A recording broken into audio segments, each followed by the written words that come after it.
ओम ज्ञानतिमिरान्धस्य ज्ञानाञ्जनशलाकया चक्षुरुन्मीलितं येन तस्मै श्रीगुरुवे नमः। नमो विष्णुपादाय कृष्णप्रेष्ठाय भूतले श्रीमते भक्तिवेदान्त स्वामीति नामिने नामस्ते सारस्वती देवे गौरवाणी प्रचारिणे विशेष शून्यवादी पाशात देशकारिणे। जय श्री कृष्ण चैतन्य प्रभु नित्यानंद श्री अद्वैत गदाधर श्रीवासदि गौर भक्त वृंद। हरे कृष्णा कृष्णा कृष्णा हरे हरे, हरे राम राम राम हरे हरे। हरे कृष्णा।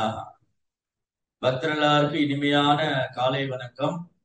இன்றைய பாகவத சத்சங்க வகுப்புல கலந்துட்டு இருக்கிற எல்லா பக்தர்களுக்கும் என்னுடைய பணிவான நமஸ்காரம்.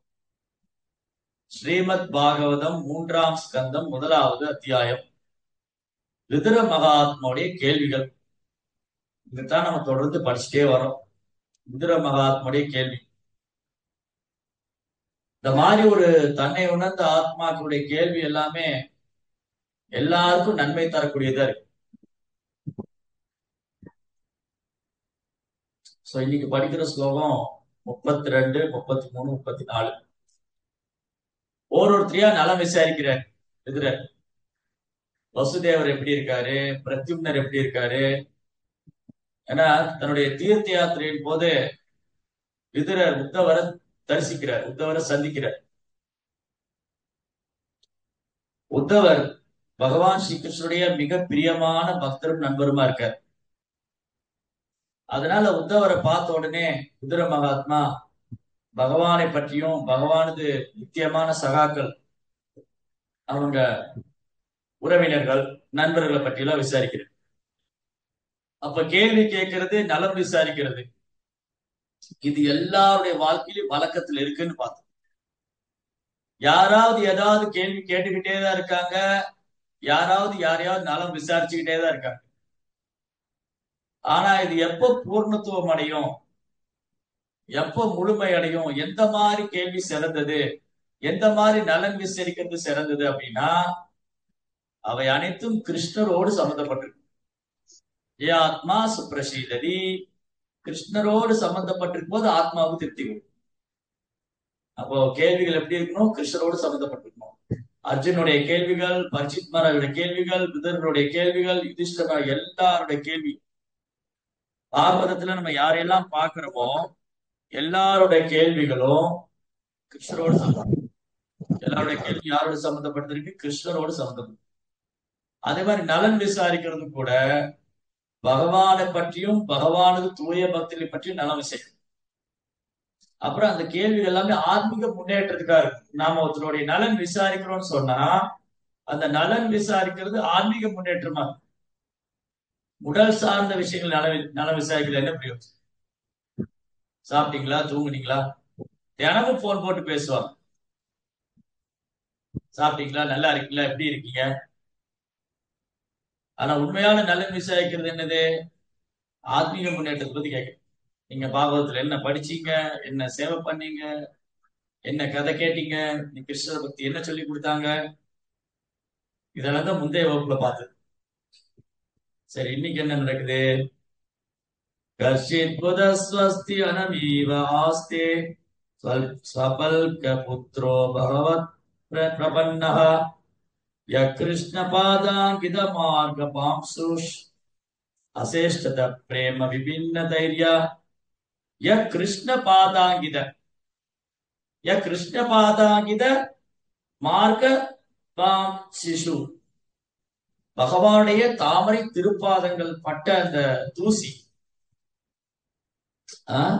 அசேஷித பிரேம விபின்ன தைரியா, பகவானுடைய தாமரை திருப்பாதத்துடைய தடம் பதிந்த அந்த முத்திரையை பார்த்த உடனே அகுரருக்கு உடம்பெல்லாம் உலகாயுதம் அடைந்து விட்டு, மயிர் குத்திட்டு இருக்குது, கண்கள் இருந்து கண்ணீர் வருது, அப்படி மயங்கி விழுந்துட்டார். பரமபுருஷரிடம் சரணாகதி அடைந்த ஆத்மாவும் சுபல்கரின் புத்திரருமான அக்ரூரர் நலமா ஒரு முறை பகவான் ஸ்ரீ கிருஷ்ணரின் அடிச்சுவடுகள் தெருப்புழுதியில் பதிந்து கிடப்பதை கண்ட அவர் அக்ரூரர் ஆனந்த பரவசத்தினால் மூர்ச்சை அடைந்து தரையில் விழுந்தார். சோ உத்தவர், அக்ரூரர், இந்த மாதிரி பக்தர்கள் பகவானுடைய ஸ்மரணத்திலேயே எப்போ இருக்கிறதுனால அவங்க சில நேரங்கள் தன்னை மறந்து அழுவாங்க, சிரிப்பாங்க, மயங்கி விழுந்துருவாங்க. ஒரு முறை அக்ரூரர் விருந்தாவனத்துக்கு வராரு. எதுக்கு அக்ரூரர் விருந்தாவனத்துக்கு வராரு? கிருஷ்ணரையும் பலராமையும் மதுராபுரிக்கு அழைச்சிட்டு போறதுக்காக. ஏன்னா இந்த கம்சா நிறைய திட்டம் போட்டுட்டே இருந்தார், எப்படியாவது இந்த குழந்தையை கொல்லணும். பிருந்தாவனத்தை சுற்றி இருக்கிற கிராமங்கள்ல எந்த குழந்தை பிறந்திருந்தாலும் கொன்னுடுங்க, ஏன்னா அந்த மகாவிஷ்ணு என்னை கொல்றதுக்கு அவதாரம் பண்ணியிருக்காரு அப்படின்னு பிருந்தாவனத்தை சுற்றி உள்ள கிராமங்கள்ல நகரங்கள்ல இருக்கிற குழந்தைகளை கொல்றதுக்காக நிறைய அரக்கர்கள் அமைச்சார் கம்சர். பூதனா, அகாசுரா, பகாசுரா, திருநாவர்தா, திரேணிகாசுரா, பிளம்பாசுரா, எக்கச்சக்கமான அசுரர்கள், அரிஷ்டாசுரா, கேசி, எவ்வளவு பேரும். ஆனா மாறா என்ன நடந்தது? இந்த அரக்கர்களால கிருஷ்ணரை கொல்ல முடியல, பகவான் கையால இவங்க மோட்சம் அடைஞ்சாங்க. இப்படி கம்சன் எடுத்த எல்லா முயற்சியும் தோல்வி அடைஞ்சது. இந்த அரக்கர்கள்லாம் பிருந்தாவனத்துக்கு போறாங்க, திரும்ப வர மாட்டேங்கிறாங்க. அவங்க இந்த குழந்தையை கண்டுபிடிச்சாங்களா கொண்டாங்களான்னு தெரியல, ஆனா இவங்க செத்து போனாங்க. ராகே கிருஷ்ணா மாரே கோன், மாரே கிருஷ்ணா ராகே. கிருஷ்ணரை ஒருத்தரை காப்பாத்தணும்னு நினைச்சா யாரால அவரை கொல்ல முடியாது. கிருஷ்ணரை ஒருத்தரை கொல்லணும்னு நினைச்சா யாராலும் காப்பாத்து. கிருஷ்ணர் ஒருத்தரை காப்பாத்தணும்னு நினைச்சிட்டா யாரால அவரை கொல்ல முடியாது. அதற்கான உதாரணம் என்ன? பிரகலாத் மகாராஜ். பிரகலாத் மகாராஜாவை பகவான் காப்பாத்தணும்னு முடிவு பண்ணிட்டாரு. இரண்யகசிபு தலை குப்புற நின்று குட்டிக்காரனம் போட்டாலும் அவரை கொல்ல முடியல. சரி, கிருஷ்ணர் ஒருத்தர் கொல்லணும்னு நினைச்சிட்டாரு, யாரால அவர் காப்பாற்ற முடியாது. அதுக்கு உதாரணம் இரண்யகசிபு, பானாசுரா, அப்புறம் ராவணன். ரைட். கிருஷ்ணா ஒருத்தர் கொல்லணும்னு முடிவு பண்ணிட்டா யாராலும் காப்பாற்ற முடியாது. ஆனா பானாசுரன் விஷயத்துல கொஞ்சம் வேற நடந்தது. கிருஷ்ணர் கொல்லாம விட்டார். கிருஷ்ணர் கொல்லணும்னு முடிவு பண்ணார் பானாசுரன், ஆனா கொல்லாம விட்டார். ஏன்? பிரகலாதருடைய இதுக்கு ப்ராமிஸ் பண்ணியிருந்தார், அவங்க வம்சத்துல எல்லாருக்கும் மோட்சம் கொடுக்குறேன், அதனால கொல்லாம விட்டார். இல்லாட்டி சிவபெருமானே பிரார்த்தனை பண்ணாலும் அவர் விடுற மாதிரி இல்லை. கடைசி சிவபெருமான் ஞாபகப்படுத்துறாரு, இந்த மாதிரி நீங்க இந்த வம்சத்துல வரவங்களை யாரையும் கொல்ல மாட்டேன்னு சொல்லி முக்தி கொடுக்குறேன்னு சொல்லி. அதே மாதிரி ராமச்சந்திர பிரபு ராவணனை கொல்லணும்னு முடிவு பண்ணிட்டாரு. பிரம்மதேவர், மகாதேவர் யார் வந்தாலும் ராவணனை காப்பாற்ற முடியும். அப்படி இருக்கும்போது கிருஷ்ணரை யாரால கொல்ல முடியும்? கிருஷ்ணரை யாரால கொல்ல முடியாது. கிருஷ்ணரை கொல்லணும்னு நினைக்கிறவங்க அசுரர்கள். அதான் பிரபுபா சொல்வார், இந்த காலத்து அசுரர்கள் கிருஷ்ணரை எப்படி கொல்லணும்னு நினைக்கிறாங்க. இந்த காலத்துல அசுரர்கள் இருக்காங்க, எப்படி கிருஷ்ணரை கொல்லணும்னு நினைக்கிறாங்க. கடவுள் கிடையாது, கடவுள் இல்ல, கடவுள் இல்ல, கடவுள் இல்லவே இல்ல. சரி, உனக்கு என்ன பிரச்சனை இல்லையா? நாங்க கடவுளை கிருஷ்ணரை வழிபடலாம், அது எங்க இருப்போம். நீதான் கடவுள் இல்லைங்கிற, அப்புறம் எதுக்கு உனக்கு கிருஷ்ணரை பத்தி பேச இல்லையா? நாத்திகர்கள் முட்டாள்கள். அப்ப ஒத்துக்கிறான்னு அர்த்தம் இல்லையா? இப்போ உங்களுக்கு கடவுள் நம்பிக்கை இல்லை, எனக்கு நம்பிக்கை இருக்கு, நான் கடவுளை வழிபடுறேன், உனக்கு நம்பிக்கை இல்லை, அப்ப நீ ஏன் பேசுற? அப்ப பேசுனா நீ ஒத்துட்டேன்னு அர்த்தம் இல்லையா? அப்படின்னாரு. ஒரு கடவுள் இல்லைன்னு மறுக்கிறவன், சரி நானே கடவுள் இல்லைன்ட்டு அவன் வழிபட்டானே வழிபடல நினைக்கிறேன், என்ன பொறுத்த வரைக்கும் இல்ல. சரி இல்ல, நீ ஏன் விமர்சனம் பண்ற? அப்ப நீ ஒத்துக்கிறியா கடவுள் இருக்காருன்னு? கிருஷ்ணரியா அப்படி பண்ணாரு, கிருஷ்ணரியா இப்படி பண்ணாரு, ராமரியா அப்படி பண்ணாரு, ராமரியா இப்படி பண்ணாரு. ராமர் கிருஷ்ணர் பத்தி பேச உனக்கு என்ன, இதான் கடவுள் இல்லைன்னு சொல்லிட்டு அப்புறம் ஏன் பேசுறேன்? சோ இப்படி இந்த முட்டாள்கள், கடவுள் இல்லைன்னு சொல்றவங்க, இவங்க ஒரு கேட்டகரி. கலியுகத்துல யாரெல்லாம் எப்படி எல்லாம் கிருஷ்ணரை கொல்லணும்னு நினைக்கிறாங்க, ஒத்திரி இந்த மாதிரி. அப்புறம் வேற தன்னையே கடவுளா நினைக்கிறவங்க, நான் தான் கடவுள். அப்புறம் ரோபார் என்ன சொல்வாரு, who want to kill Krishna? They want to kill Krishna. Who of them? இவங்க வந்து கிருஷ்ணரை கொல்லணும்னு நினைக்கிறாங்க. விஞ்ஞானிகள் விஞ்ஞானிகள் கடவுளை மறுக்கிறாங்க. கடவுளை மறுக்கிறவங்க விஞ்ஞானிகள். நாத்திகர்கள் ஓகே. பட் கடவுளை கொல்லணும்னு நினைக்கிறவங்க மாயாவாதிகள். மாயாவதி கமெண்ட்ரி பத்தி வந்து ப்ரோப்பா சொல்லுவார் இல்லையா? பகவத்கீதையில கூட சொல்லியிருக்காரு. அவங்க வந்து கிருஷ்ணரை கொல்லணும்னு நினைப்பாங்க. தட் மீன்ஸ் என்னது?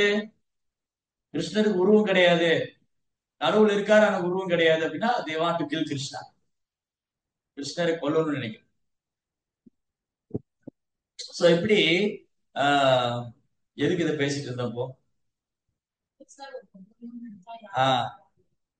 சோ இல்ல எதுக்கு பேசிட்டு இருந்தோம்? பிருந்தாவனத்துல நிறைய அரக்கர்கள் கிருஷ்ணரை கொல்றதுக்காக வந்தாங்க. ஆனா ஒரு அரக்கராலும் கிருஷ்ணரை கொல்ல முடியல. மாறாக கிருஷ்ணர் கையால தான் அவங்க கொல்லப்பட்டாங்க. மாறாக கிருஷ்ணர் கையால தான் அவங்க கொல்லப்பட்டாங்க. இப்படி கம்சன் எடுக்கிற முடிவு எல்லாம் என்ன ஆயிடுச்சு? தோல்வியே அடைஞ்சது. கடைசியில கம்சன் ஒரு பெரிய திட்டம் போட்டார். சரி, இந்த அக்ரூரர் அமிச்சு கிருஷ்ணரையும் பலராமரையும் மதுரா கூட்டிட்டு வருவோம், இங்க வச்சு கொண்டுடலாம். அதுக்கு ஒரு பெரிய ஏற்பாடு பண்ணிருக்காரு. என்னென்ன ஏற்பாடு பண்ணிருக்காரு? மதுரையில கிருஷ்ணரையும் பலராமரையும் வர வச்சு கொல்றதுக்கு என்னென்ன ஏற்பாடு பண்ணி வச்சிருந்தாரு? பாகவதம் படிச்சிருந்தது. இருங்க, பதில் இருங்க, பதில் தெரிஞ்சவங்க கை தூக்குங்க. இல்லாட்டி கத்திரிக்காய் சார், கத்திரிக்காய் அனுப்பி கொடுங்க சார். தக்காளி ஒரு இருக்க வர இருங்க, இந்த மாதிரி தான் இருக்கு. அதாவது கை தூக்குங்க என்ன சொல்றாரு. ஓகே, இந்திராணி மாதாஜி. கிருஷ்ண பிரபு குளையாப்பிடம்ங்கிற யானை வந்து வரவழைச்சிருக்காப்ல. சரி, இருங்க இருங்க இருங்க மாதாஜி இருங்க. ஒண்ணு ரைட். இந்திராணி மாதாஜி ஒண்ணு சொன்னாங்க. குவளையா பீடாங்கிற ஒரு யானை 10,000 யானை பலம் உள்ள ஒரு யானை. அந்த ஒரு யானைக்கு 10,000 யானை பலம். அதை நிறுத்தி வச்சிருக்காரு ராதிகா மாதாஜி. முஷ்டிகன்ற அந்த மல்யுத்த வீரர்களை வச்சு ஒரு பெரிய மல்யுத்த களத்தை ஏற்பாடு பண்ணிருக்காரு. Wrestling match. ஒரு பெரிய மல்யுத்த கள ஏற்பாடு பண்ணி பெரிய பெரிய மல்லர்கள். அந்த பெரிய பெரிய மல்லர்கள்லாம் நீங்க கிருஷ்ணா புக்ல பாத்தீங்கன்னா பெரிய மலை மாதிரி இருப்பாங்க. சானூரா, முஸ்டிகா அப்படி பாத்தீங்கன்னா பிரம்மாண்டமான தோள்கள், பிரம்மாண்டமான கைகள், பெரிய மலை மாமிசமா இருக்கு. சரி, அப்புறம் வேற வேற என்ன பண்ணி வச்சிரு? ஒரு ஒரு இடத்துல வந்து குவளையப்படை யானை நிக்குது. இன்னொரு இடத்துல பெரிய ரெஸ்லிங் மேட்ச் நடக்குது. அப்புறம் இன்னும் ஒன்று பாக்கி இருக்கு. அது இல்ல, அது 7 கால கிருஷ்ணர் கல்யாணம் பண்ணு. இங்க வந்து மதுரையில கிருஷ்ணரை வர வச்சு கொல்றதுக்கு கம்சன் அரேஞ்ச் பண்ணிருப்பாரு. அதுல ஒண்ணு வந்து குவளையப்படை யானை நிக்குது. இன்னொன்னு வந்து இந்த மல்லர்கள் சானூரா, முஸ்லிம். இன்னும் ஒண்ணு பாக்கி இருக்கு. என்னது அது? சரியா சொல்றவங்களுக்கு காலையில நிவேதனம் பண்ற பிரசாதம் கிடைக்கும். போகா. ஒரு தனு யஜ்ஞம் நடக்குது. இந்த தனு யாகசாலையில நிறைய அசுரங்கள்லாம் உட்கார்ந்துருக்காங்க. அந்த வில்ல உடைச்சு எப்படி ராமர் வந்து வில்ல உடைச்சாரோ அதே மாதிரி கிருஷ்ணர் பலராமர் அந்த தனுஷ் யஜ்யத்துக்குள்ள போவாங்க. அது மாதிரி ஒரு பெரிய யாகசாலை இருக்கு. படிச்சிருக்கீங்களா? யார் படிச்சிருக்காங்க? படிச்சிருக்கீங்களா? ஒரு யாகசாலை இருக்கும். யஜ்யசாலையில பெரிய வில்லு வச்சிருப்பாங்க. அங்க அதுக்கு தனுர் யஜ்யம்னு சொல்லுவாங்க. அந்த தனுர் யஜ்யம் நடக்கக்கூடிய யஜ்யசாலைக்குள்ள கிருஷ்ணர் பலராமரையும் வர வச்சு இதையாவது ஒண்ணுலையாவது உங்களுக்கு கொல்லணும். ஃபர்ஸ்ட் குவளையப்படை யானைகிட்ட தப்பிச்சுக்கிட்டா அடுத்து தனுர் யஜ்யம் பண்ணணும். மதுராவோட என்ட்ரன்ஸ்ல மதுராவுல நுழையும் போதே குவளையப்படை யானை நிக்குது. அந்த குவளையப்படை யானைட்டு தப்பிச்சுக்கிட்டா அடுத்தது தனுர் இயக்கம் நடக்கக்கூடிய இடம். அங்க நிறைய அரக்கர்கள் அசுரங்கள்லாம் இருக்காங்க. அங்கேயே தப்பிச்சுக்கிட்டா அடுத்தது ரெஸ்லிங் மேட்ச் நடக்கிற இடம். 3 இடம் இருக்கு. இதுதான் ரியல் சினிமா. இதுதான் உண்மையான ஹீரோயிசம். நம்ம சினிமா படத்துல ஹீரோ வந்து அப்படி கையை தூக்கணுன்னே கார் பறக்குது, ஒரு குத்து விட்டோடனே அங்க போய் விழுகிறான். ஒரே சமயத்தில் ஹீரோ 100 பேர் துப்பாக்கில சொல்றாரு. அதெல்லாம் ஹீரோயிசமே இல்லை. அதெல்லாம் சிம்பிளி அப்படி பார்த்தா கூட ஒரு சிம்பிளி வேஸ்ட் தான். அப்படி கூட நம்புற மாதிரியே இருக்கு. ஒரு அடி விட்டு அவன் ஹீரோ வந்து பென்சில் மாதிரி இருக்கான். அவன் அந்த பென்சில் மாதிரி ஹீரோ வந்து அடிக்க வர வில்ல வந்து மலை மாதிரி இருக்கான். இவன் ஒரு குத்து விட்டோன்னே அவன் அங்க போய் விழுறான். இதெல்லாம் சீட்டிங். ஆனா ரியல் மேட்ச் என்னன்னு பாருங்க. ரியல் ஹீரோ, உண்மையான real hero, real super star வந்து கிருஷ்ணர் தான். எப்படின்னு பாருங்க. இப்போ எப்படின்னு தெரியும். எப்படி அதுக்கு முன்னாடி என்ன நடந்ததுன்னு பார்க்கலாம். அப்பதான் சப்ஜெக்ட் குள்ளேயே போகணும். சப்ஜெக்ட் விட்டு வெளியே போகணும். சரி, இப்ப என்ன ஆச்சு? ஆம், கம்சன் பார்த்தாரு இந்த கிருஷ்ணரையும் பலராமரையும் கொல்ல முடியல. உடனே அக்ரூரை கூப்பிட்டாரு. அக்ரூருக்கு கிருஷ்ணருக்கு என்ன ரிலேஷன்ஷிப்? அக்ரூருக்கு கிருஷ்ணருக்கு என்ன வரும் பாரு. அக்ரூர் யாரு? போச்சு. ஹரி ஹரே கிருஷ்ண பிரபு. சொல்லுங்க. கம்சன் அக்ரூர் பிரபு, கம்சன். அக்ரூர் யாருன்னா கம்சன்கிறீங்க. அசுரன். அக்ரூர் யாரு? சகோதரர் முறை வேலை. போச்சு, அவ்வளவுதான். அக்ரூர் கிருஷ்ணருடைய மாமா. கிருஷ்ணருக்கு மாமா முறையாவர். சோ அக்ரூரை கூப்பிட்டு கம்சன் அக்ரூரை கூப்பிடுற. அக்ரூர் மதுராபுரியில இருக்கார். கம்சனுடைய அரண்மனையில அவங்க வேலை பார்த்துட்டு இருக்காரு. அக்ரூரை கூப்பிட்டு, அக்ரூரா நீங்க போய் பிருந்தாவனத்துல போய் அந்த கிருஷ்ணரை பலராமரையும் அழைச்சிட்டு வாங்க. ஜெய ஜெகநாத் பலதேவ் சுபத்ரமையாக்கி. அக்ரூருக்கு ரொம்ப நாளா கிருஷ்ணரையும் பலராமரையும் பார்க்கணும்னு ஆசை. தன் மருமகன்களை பார்க்கணும்னு ரொம்ப ஆசை. ரொம்ப நாளா ஏங்கிட்டு இருக்காரு. இது கம்சனை விட்டு போக முடியல, அரண்மனை விட்டு போக முடியல, எதுவுமே பண்ண முடியாம அங்க உட்கார்ந்துருக்காரு. இப்ப வாய்ப்பு வந்துருச்சு. ஒரு அழகான ரதம். கம்சன் இருக்கிறதுல பெஸ்ட் ரதம். நல்ல ஒரு தங்க ரதம். இந்த தங்கத்தால ரதம் எடுத்து அக்ரூர்கிட்ட கொடுத்து, நீங்க போய் அந்த குழந்தைகளுக்கு அழைச்சிட்டு வாங்க. பட் நோக்கம் என்னது? கொல்றது. ஆனா அக்ரூருக்கு தெரியும் கம்சனுடைய டைம் வந்துருச்சு. அவரு கம்சனுக்கு டைம் வந்துருச்சு. கிருஷ்ணன் அவன் கிருஷ்ணரை கொல்ல முடியாது. மாறாக இவன் டைம் முடிய போகுது. அவன் டைம் முடியுதோ இல்லையோ, எனக்கு நல்ல நேரம் வந்துருச்சு. அக்ரூருக்கு என்ன நல்ல நேரம்? அவர் பிருந்தாவனம் போறாரு. பிருந்தாவன்ல போய் கிருஷ்ணரை பார்க்க போறாரு.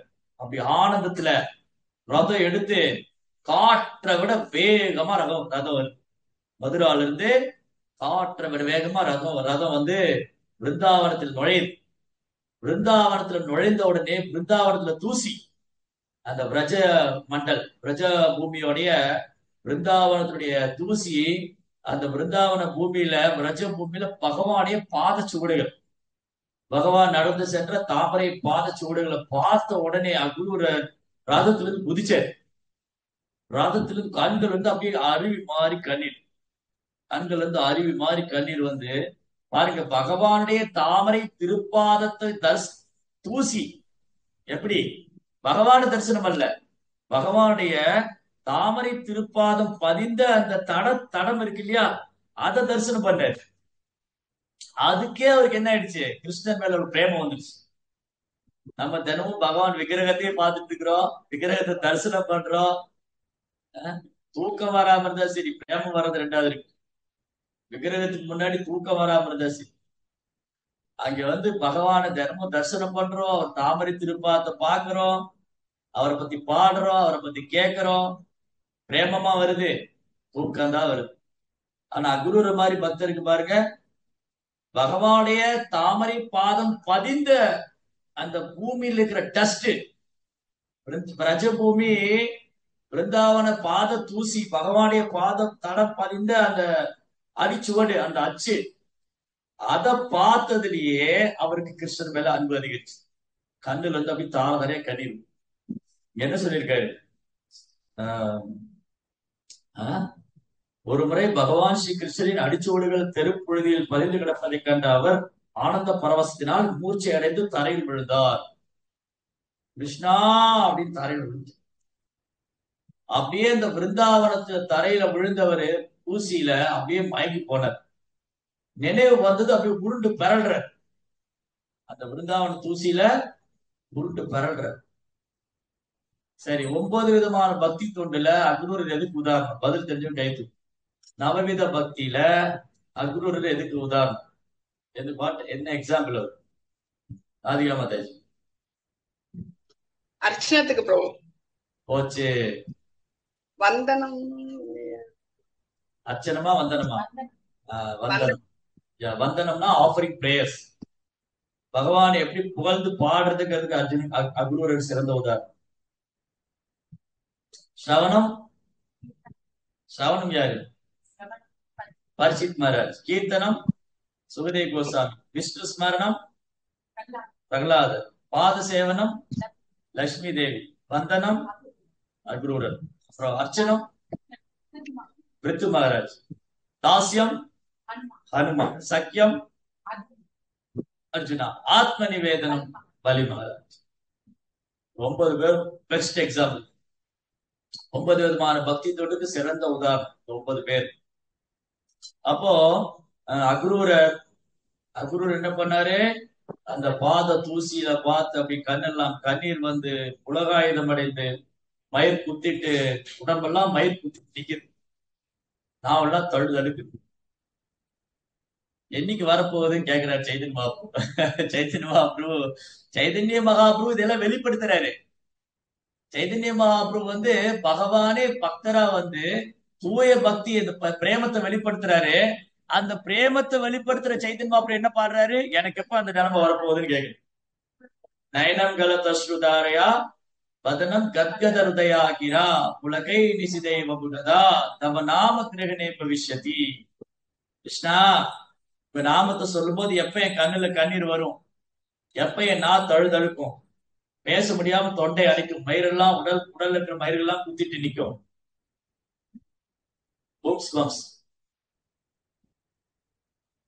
அப்படிலாம் நிக்குது. எப்ப நடக்க போகுதுன்னு கேக்குறாரு. நாமளும் தினமும் ஹரே கிருஷ்ணா மந்திரம் சொல்லிட்டுதான் இருக்கோம். நாமளும் தினமும் ஹரே கிருஷ்ணா மந்திரம் சொல்லிட்டுதான் இருக்கோம். உண்மையில நாம தான் இது கேட்கணும் கிருஷ்ணாட்ட, எப்ப எனக்கு அந்த டேஸ்ட் வரப்போகுது. சைதன்ய மகாபிரபு ஆல்ரெடி அந்த டேஸ்ட் வெளிப்படுத்துறாரு. ஆனாலும் அவர் என்ன பிரார்த்தனை பண்றாரு? நம்ம என்ன பிரார்த்தனை பண்ணணும்னு சொல்லி கொடுக்கிறாரு. சைதன்ய மகாபிரபு ஏற்கனவே பிரேமத்தை வெளிப்படுத்துறாரு. நம்ம என்ன கிருஷ்ணாட்ட கேட்கணும்னு சொல்லி கொடுக்கிறாரு. இதுதான் கிருஷ்ணாட்ட கேட்கணும். எப்ப எனக்கு அந்த ஓ நாம பிரபு ஹரே கிருஷ்ணா மந்திரம் சொல்லும்போது ஓ நாம பிரபு ஹரிநாம் பிரபு, ஓ கிருஷ்ணா, ஓ ராதே, எப்ப எனக்கு அந்த சுவை வரும் நாமத்துல?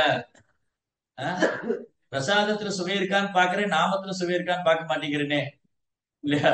பிரசாத சுவை இருக்கா, உப்பு கரெக்டா இருக்கா, காரம் கரெக்டா இருக்கு, இதெல்லாம் பாக்குறேன். ஆனா நாமத்துல சுவை வர மாட்டேங்குதே, எப்ப வரப்போகுது? ராதிகா மாதிரி கை தூக்கி இருக்காங்க. எதுக்கு? சும்மா தூக்கிட்டாங்களா முதல்ல? சரி, அப்போ எப்ப எனக்கு அந்த சுவை வரப்போகுது? எப்போ உங்க நாமத்தை சொல்லும்போது என் கண்ணுல கண்ணீர் வரும்? எப்ப என் உடல் நடுங்கும், நான் தழுதழுக்கும்? எப்ப அந்த நிலை வரப்போகுது? அது கேட்கணும். அதுக்காக தான் பிரார்த்தனை செய்யணும். வேற எந்த பிரார்த்தனைக்கும் அவசியமே இல்லை. வேற எந்த வரங்களும் வாங்கி என்ன பிரயோஜனம்? வேற எந்த வரம் வாங்கி ஒரு பிரயோஜனம் கிடையாது. நூற்றுக்கணக்கான வரங்கள் வாங்கி என்ன பிரயோஜனம்? ஒரு பிரயோஜனம். இந்த வரத்துக்காக தான் ஏங்கணும், எப்ப எனக்கு கிடைக்கும். சோ அக்ரூரர் இந்த மாதிரி பகவானுடைய பாத தூசியை பார்த்ததுலயே அவருக்கு அவ்வளவு பிரேமம் அப்படின்னா, கிருஷ்ணரை பார்த்தா கிருஷ்ணருடைய தாமரை பாதம் பதிந்த அந்த தடம் பதிந்த அந்த பிருந்தாவன பூமியை பார்த்ததுலயே அவ்வளவு பிரேமம் வெளிப்படுத்தினார். நாம கிருஷ்ண பகவானை பார்த்தப்ப எப்படி இருந்திருக்கு அவருக்கு? ஆனந்தத்துல பரவசத்துல தலைகால் குத்தி நடனம் ஆடிப்பார். அப்படியே கிருஷ்ணரை பலராமரை தரிசனம் பண்ணி அப்படியே ஆனந்தத்துல பரவசத்துல துள்ளி குதிச்சு சாடி நடனம் ஆடு. அப்புறம் கிருஷ்ணரை பலராமையும் நான் வந்து ஒண்ணு மதுரா கூட்டிட்டு போறேன், கம்சன் வந்து உங்களை அழைச்சிட்டு வர சொன்னாரு, ஓகே போலாம். அப்ப கோபிகள் எல்லாம் அழகாங்க. இந்த மாதிரி அக்ரூரர் என்ன பண்ணாங்க, கிருஷ்ணரை பலராமர் ரதத்துல உட்கார வச்சுட்டு மதுராபுரிக்கு போகும்போது கோபிகள் எல்லாம் ரதத்தை பிடிச்சிட்டுருவாங்க. எல்லாரும் இந்த பக்கம் கோபிகள்லாம் ஒரு வீல பிடிச்சிட்டாங்க, அந்த பக்கம் சுத்தியும் பிடிச்சுக்கிட்டாங்க, விட மாட்டேங்கிறாங்க. எப்படி நீங்க கிருஷ்ணரைங்கிறத அழைச்சிட்டு போலாம்? ஓ அக்ரூரரே, அக்ரூரா, குரூரா அக்ரூரா ரெண்டு இருக்கு. குரூரா அப்படின்னா கொடூரமானவர், அக்ரூரனா கொடூர குணம் படைக்காதவர், கொடூர குணம் இல்லாதவர். உங்க அப்பா அம்மா உங்களுக்கு வந்து அக்ரூரன்னு பேர் வச்சிருக்காங்க, உங்க பேருக்கும் உங்களுக்கு பொருத்தமே இல்லை, கொடூரமா நடந்துக்கிறீங்களே. கோபிகள் அழறாங்க. ரதத்தை பிடிச்சிட்டு சில கோபிகள் குதிரையை பிடிச்சுக்கிட்டாங்க, சில கோபிகள் வந்து இந்த குதிரையோட கடிவாளத்தை பிடிச்சுக்கிட்டாங்க, சில கோபிகள் ரதத்தோட சக்கரத்தை புடிச்சுக்கிட்டாங்க, சில கோபிகள் வழி மறைச்சிட்டாங்க. ஓ அக்ரூரரே, நீங்க ஒரு நல்ல குணம் படைச்சவர்னு உங்க அப்பா அம்மா பேர் வச்சிருக்காங்க, கொடூர குணம் இல்லாதவர்னு. ஆனா இப்படி நீங்க கொடூரமா நடந்துக்கிறீங்களே, எங்க கிட்ட இருந்தே கிருஷ்ணாவை பிரிக்க பாக்குறீங்களே, இது எந்த விதத்துல நியாயம்? கிருஷ்ணாவை எங்க கிட்ட இருந்து பிரிக்க பாக்குறீங்களே அப்படின்னு அழற. நாமளும் தான் கிருஷ்ணரை பிரிஞ்சுட்டோம், என்னைக்கா அழுதுருக்கோமா கிருஷ்ணரை பிரிஞ்சுட்டேன்னு? யாராவது திட்டாங்கன்னு அழுதுருப்போம், ஏதாவது கிடைக்கலன்னு அழுதுருப்போம், பௌதியத்துல நஷ்டமாயிருச்சுன்னு அழுதுருப்போம், தலைவலி பல்லு வலிக்கெல்லாம் அழுகிறோம். ஆனா கிருஷ்ணரை பிரிஞ்சுட்டோம்னு அழுவுறதே இல்லை. அவ்வளவுதான் நம்ம ஸ்டேஜ். அப்ப என்ன ஆயிடுச்சு, இவங்க எல்லாம் அழறாங்க, இந்த விருந்தாவனத்து கோபிகள்லாம். அக்ரூரர் வேற வழியே இல்லை, கூட்டின்னு போய் தான் ஆகணும். ஆனா இங்க பிரபுபா என்ன சொல்றாரு? பிரபுபா ரொம்ப அழகா சொல்றாரு. கிருஷ்ணருடைய தாமரை பாதம் பிருந்தாவனத்தை விட்டு விலகுவதே இல்லை. ஸ்ரீ கிருஷ்ணர் கோலோக பிருந்தாவனத்தை விட்டு வெளியேறுவதே இல்லை. அப்புறம் எப்படி கூட்டிட்டு போனார்? எல்லாருக்கும் ஒரு கேள்வி, பதில் தெரிஞ்சவங்க கைத்து. கிருஷ்ணர் ஒரு அடி, கிருஷ்ணருடைய தாமரை பாதம் ஒரு அடி பிருந்தாவனத்தை விட்டு வெளியில போறதில்லை. அப்புறம் எப்படி கிருஷ்ணர் அக்ரூர் கூட்டிட்டு போனாரு? எல்லா இடத்துலயும் இருக்கிறாரு.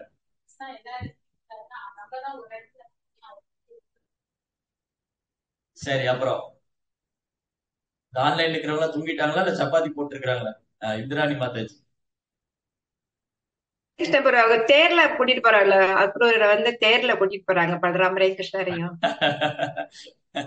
பாத பாத அடிச்சோட விருந்தாவனத்தை விலகிறது எல்லாம் தேர்ல கூட்டிட்டு போறாங்க. தேர்ல போனாலும் கார்ல போனாலும் விருந்தாவனத்துக்கு வெளியில போய் தான் மாதாஜி. எப்படி கிருஷ்ணர்? ஆனா இங்க பகவான் என்ன சொல்றாரு, சாரி ரோபா என்ன சொல்றாரு, பகவான் கிருஷ்ணருடைய தாமரை பாதம் ஒரு அடி பிருந்தாவனத்துக்கு விலகிறது இல்லை அப்படின்னா தேர்ல போனது அர்த்தம் இல்ல. கிருஷ்ணர் விருந்தாவனத்தை விட்டே போறது இல்லைன்னா என்ன அர்த்தம்? ஆனா கிருஷ்ணர் கூட்டிட்டு போனாரு. இருங்க இருங்க. ஓ கிருஷ்ணர் பிரபுபாதர் சொல்றாரு, கிருஷ்ணர் பிருந்தாவனத்தை விட்டு போறதே இல்ல, எப்பவுமே பிருந்தாவனத்துல நித்தியமா இருக்காரு. அப்படி இருக்கும்போது அக்ரூரர் எப்படி கிருஷ்ணர் பிருந்தாவனத்தை விட்டு கூட்டிட்டு போனார்? இதுதான் கேள்வி. பிருந்தாவன் மாதாஜி. ஹரே கிருஷ்ணா பிரபு, வாசுதேவ கிருஷ்ணர் தான் கூட்டு போனாரு பிரபு, பிருந்தாவன கிருஷ்ணர் அங்கேயேதான் பிரபு. அப்ப ஏன் கோபிகள் அழறாங்க? வாசுதேவ கிருஷ்ணரை அக்ரூர் கூட்டிட்டு போனா அப்ப பிருந்தாவன கிருஷ்ணர் பிருந்தாவனத்துலதான் இருக்கணும். அப்பயே கோபிகள் அழுறாங்க கிருஷ்ணர் கூட்டிட்டு போக. அவங்களுக்கு தெரியலைங்க பிரபு, கிருஷ்ணா கூட இருக்கிறாரு அப்படின்னு சொல்லி. அது எப்படி கிருஷ்ணர் அது எப்படி தெரியாம போகும் கிருஷ்ணர் கூட இருக்காரு? நான் உங்க கூட தான் இருப்பேன் எப்பவுமே, நீங்க உணரணும் அப்படின்னு சொல்றாரு. அப்ப கோபிகள் எல்லாம் உணரலையா கிருஷ்ணர் தான் கூட இருக்காருன்னு? பிரபு ஹரே கிருஷ்ணா. ஹரே கிருஷ்ணா. அது விப்ரலம்பா பாவான்னு சொல்லலாமா Prabhu? Yes yes. So Krishna என்ன பண்றாரு, ஆச்சாரியர் ரொம்ப அழகா சொல்றாங்க. இங்க என்ன சொல்லியிருக்காங்க ஆச்சாரியர், கோப்பா என்ன எழுதுறாரு, இந்த பொருளுரையில ரொம்ப அழகா எழுதியிருக்காரு. அக்ரூரர் கிருஷ்ணரை தேடிக்கொண்டு பிருந்தாவனத்துக்கு சென்ற பொழுது நந்த கிராமத்தின் நந்த கிராமத்தின் தெருப்புழுதியில் பகவானின் அடிச்சுவடுகளைக் கண்டு உன்னத பிரமையினால் பரவசமடைந்து தரையில் விழுந்தார். இடையராத கிருஷ்ண சிந்தனையில முழுமையாக ஆழ்ந்துள்ள பக்தனுக்கு இத்தகைய பரவசங்களே கைகூடும். யாருக்கு இந்த நிலைமை வரும்? இடையராது அனன்ய சேதா சததம் அனன்ய சிந்தையந்தோமா. அனன்ய பக்தி, அனன்ய பக்தி, இடையராது பக்தி பண்றவங்க 24 hours a day, 24 மணி நேரம். ஏன் அக்ரூருக்கு 24 மணி நேரம் கிருஷ்ணர் நினைச்சுட்டே இருக்காரு? ஏன் உத்தவருக்கு 24 மணி நேரம் கிருஷ்ணர் நினைச்சிட்டு இருக்காரு? ஏன் பிருந்தாவனத்து கோபியில் அழறாங்க? 24 மணி நேரம் கிருஷ்ணரை நினைச்சிட்டே இருக்காங்க. அவங்க கண் இமைக்கும் நேரத்துக்கு கூட கிருஷ்ணரை பார்க்க முடியலன்னு அழறாங்க. கண் சிமிட்டும் போது கிருஷ்ணரை பார்க்க முடியலையே. அதனால பிரம்மாவை கோவிச்சுக்கிறாங்க. ஓ பிரம்மதேவா, எங்களையே இப்படி படைச்சிங்க, கண்ணு சிமிட்டாம படைச்சிருக்கலாமே. கண் சிமிட்டாம இருந்தா எங்களால கிருஷ்ணரை பார்த்துட்டே இருக்கலாமே, எங்களே இப்படி படைச்சிங்க. அப்ப யார் ஒருத்தரு இடையராது கிருஷ்ண சிந்தனை, அனன்ய சிந்தா, அனன்ய சேத்தா, அனன்ய பக்தி, அப்படி இடையராது கிருஷ்ண உணர்வுல மூழ்கி இருக்கிறவனாலதான் கிருஷ்ணருடைய நினைவுல கிருஷ்ண சிந்தனையில மூழ்கி இருக்கிறவங்க தான் இந்த பரவச நிலை. பகவானை நினைச்சு அழறது, சில நேரம் சிரிக்கிறது, சில நேரம் தன்னை மறந்து இருக்கிறது, அவங்களுக்கு தான் சாத்தியம். சோ பகவானின் இத்தகைய தூய பக்தர் ஒருவர் பரம தூய்மையுடைய பரம புருஷரை எப்பொழுதும் தொடர்பு கொண்டவர் என்பதால் இயல்பாகவே குற்றமற்றவராயிருக்கிறார். பியூர் இன் கான்சியஸ்னஸ். இங்கிலீஷ்ல என்ன எழுதியிருக்காரு? 32. சோ பக்தர் எப்பவுமே குற்றமற்றவரா இருக்காரு. குற்றமற்றவர் இங்க போட்டிருக்காங்க, இங்கிலீஷ்ல எழுதியிருக்காங்க.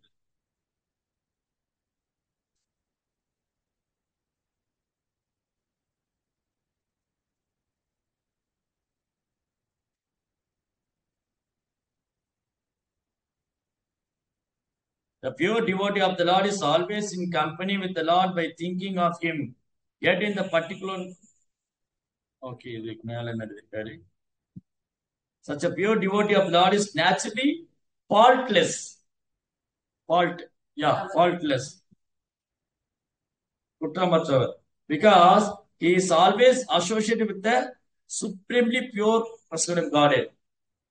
ஏன் பக்தர் குற்றமற்றவர்னா, குற்றமற்ற பகவானை எப்பொழுதும் தியானிச்சுட்டு இருக்கார். குறையொன்றுமில்லை, குறையில்லாத பகவான். குறையில்லாத பகவானை நினைச்சுட்டே இருக்கிறாங்க. பக்தரும் குற்றமற்றவராயிரம். பக்தர்க்கு ஒரு குறையும். எந்த மாதிரி பக்தர்கிட்ட குறை ஒன்றும் இல்ல, பகவானே நினைச்சிட்டு இருக்கிறவர், அப்ப குற்றமற்றவராயிரம். ஏன்னா பகவான் குற்றமற்றவர். அதனால அந்த பகவானே நினைச்சிட்டு இருக்கிற தூய பக்தரும் குற்றமற்றவர் ஆகிறார். சரி, அடுத்தது, constant thought of the lord is the antiseptic method for keeping oneself free from the infectious contamination of the material qualities. இப்படி தொடர்ந்து ஒருத்தர் கிருஷ்ணரை நினைச்சிட்டே இருந்தா, பௌதிக குணம் என்னும் நோயிலிருந்து விடுபடுவார். பௌதிக குணம்ங்கிற பௌதிக குணத்துல வரும் நோய் என்னது?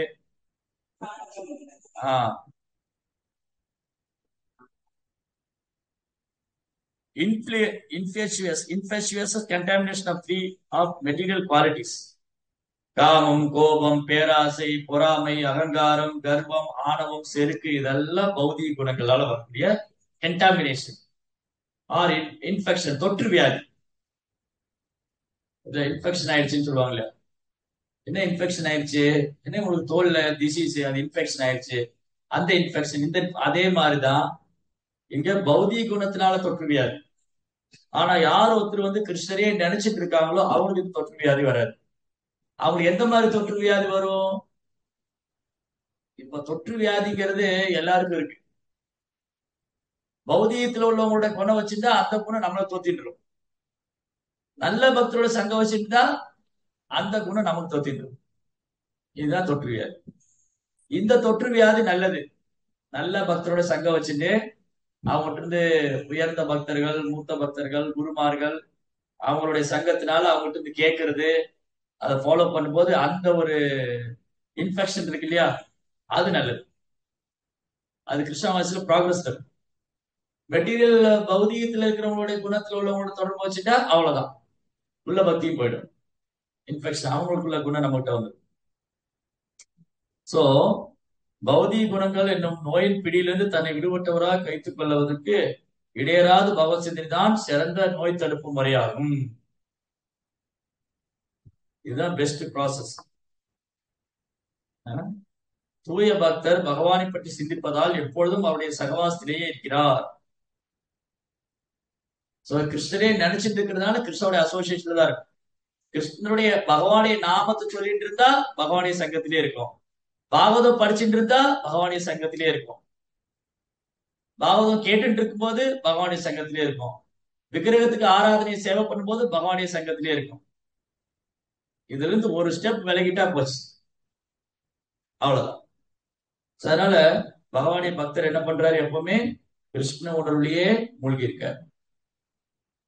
அதனால கிருஷ்ண உணர்வுல எவ்வளவு நம்ம ஆழ்ந்து பக்தி, நம்முடைய பக்தி ஆழமாகும். சோ மேலிருந்த வாரியா பக்தி பண்ணக்கூடாது. அனன்ய பக்தியா மாறணும். அப்பதான் என்னால தொடர்ந்து கிருஷ்ணாவை நினைக்க முடியும். அப்படி தொடர்ந்து கிருஷ்ணரை நினைக்கும் போதே இந்த பௌதிக வியாதிகள்லாம் போயிடும். ரைட். சோ இப்போ இந்த பிரபுபா என்ன எழுதியிருக்காரு, இங்க பக்கம் மாறிடுச்சு. சோ பலதேவிடமிருந்து வரும் ஆதி விவங்கமான வாசுதேவ சங்கர்ஷ பிரத்யும்ன நருத்தர். கிருஷ்ணர் யாரு? கோவிந்தம் ஆதி புருஷம்.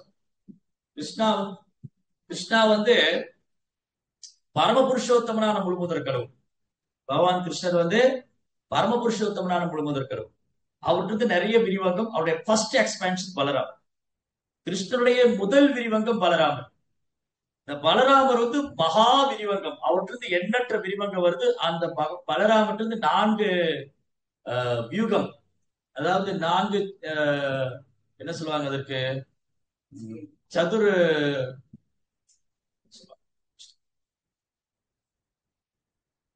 4 விரிவங்கங்கள், எக்ஸ்பான்ஷன்.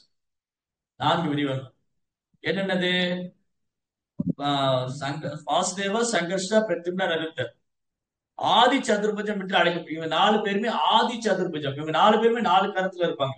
வாசுதேவருக்கு 4 கரம், சங்கர்ஷனருக்கு 4 கரம், பிரத்யும்னருக்கு 4 கரம், அனிருத்தருக்கு 4 கரம். ஆனா பலராமரும் சங்கர்ஷர் தான். ஆனா அவருக்கு 2 கரம். கிருஷ்ணரும் வாசுதேவர் தான் 2 கரம். அப்ப என்ன அர்த்தம்? கொஞ்சம் ஆழமா பார்க்கணும். கொஞ்சம் ஆழமா பார்க்கணும், கவனமா கேட்கணும். அப்பதான் புரியும். இது ஒரு சயின்ஸ். இது ரொம்ப டீப்பா உள்ள விஷயம். எப்படின்னா, கிருஷ்ணரும் வாசுதேவர் தான். வசுதேவருக்கு குழந்தையா வந்தனால வாசுதேவர், ஆனா 2 கரம். பலராமரும் சங்கர்ஷர் தான், ஆனா 2 கரம். ஆனா இங்க சொன்ன வாசுதேவருக்கு 4 கரம், இங்க சொன்ன சங்கர்ஷருக்கு 4 கரம். அப்ப என்ன அர்த்தம்? இன்னும் கொஞ்சம் புரியணும். எப்படி புரியும்? சோ இவங்க 4 பேரும் ஆதி சதுர்புஜம் என்று அழைக்கப்படுகின்றனர். விஷ்ணு தத்துவங்களான இவர்கள் பரமபுருஷிலிருந்து வேறுபட்டவர் அல்ல. இவங்க 4 பேருமே விஷ்ணு தத்துவம் தான், பகவானுக்கு வேறுபட்டவங்க அல்ல. ஸ்ரீ ராமாவதாரத்தின் போது இவ எல்லா விரிவங்கங்களும் குறிப்பிட்ட லீலைகளை புரிவதற்காக தோன்றினர். அப்ப பகவான் கிருஷ்ணர் ராமரா வந்த பொழுது பலராமர் சங்கர்ஷனர், பலராமர் லட்சுமணாகவும், அப்புறம் அனிருத்தர் பிரத்யும்னர் பரத சத்ருக்னாவும். ராம் லக்ஷ்மண் பரத வாசுதேவ சங்கர்ஷ பிரத்யும்ன அனிருத்தர். வாசுதேவ சங்கர்ஷ பிரத்யும்ன அனிருத்தா, ராம் லக்ஷ்மண் பரத சத்ருக்னா.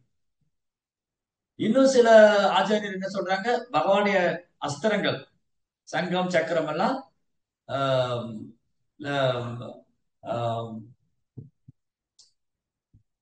பரத சத்ருக்னா வந்ததா சொல்லுவாங்க. சரி, அப்புறம் வேற என்னது? யாருடைய சகவாசத்திலிருந்து ரிக்வேதம் தோன்றியதோ அந்த மகாவிஷ்ணுவின் தோற்றத்திற்கும் அனிருத்தர் தான் காரணம். இந்த 4 பேர்ல அனிருத்து மகாவிஷ்ணுக்கு ஆதாரமா இருக்காரு. இவை அனைத்தும் மார்க்கண்டேய புராணத்தில் விவரிக்கப்பட்டுள்ளன. ஸ்ரீ கிருஷ்ணாவதாரத்தில் அனிருத்தர் பகவானின் மகனாக தோன்றினார். அப்ப அந்த 4 கரமுள்ள அனிருத்தர், அவர் கிருஷ்ணாவதாரத்துல பகவானுடைய பையனா வந்தார். அனிருத்தோடைய அப்பா யாரு? வாட்சி. நீங்க யாரும் மியூசிக் டைரக்டர் அனிருத்தர் சொல்லிடுறாரு. கிருஷ்ணர் கிடையாது, தப்பு. அனிருத்தருடைய அப்பா யாரு? பிரத்யும்ன பிரபு. பிரத்யும்னா. அனிருத்தர் பகவானின் மகனாக தோன்றினார் போட்டிருக்காரு, இல்லையே. கிருஷ்ணருடைய பையன் பிரத்யும்னா, பிரத்யும்னுடைய பையன் தான் அனிருத்தர். எனிவே பிரத்யும்னரும் பகவான் தான். ஆனா உறவு முறையில கிருஷ்ணருடைய பேர குழந்தையாவது.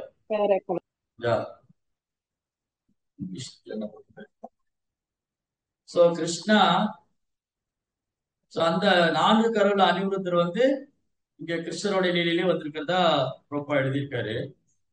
ஒரு நிமிஷம். 33வது 34.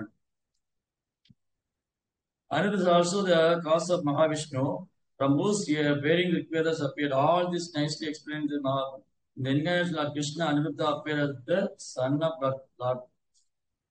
the Lord. Krishna, son of the Lord. Okay. So இப்படி பகவான் எப்பெல்லாம் இந்த பூமியில வராரோ அப்ப இவங்களும் வருவாங்க. நேத்து அதான் பேசிட்டு இருந்தோம். எப்பெல்லாம் கிருஷ்ணர் இந்த பூமியில வராரோ அப்போ என்ன பேசிட்டு இருந்தோம்? நேத்து என்ன சொன்னோம்? சாங்க உபாங்க அஸ்தரா.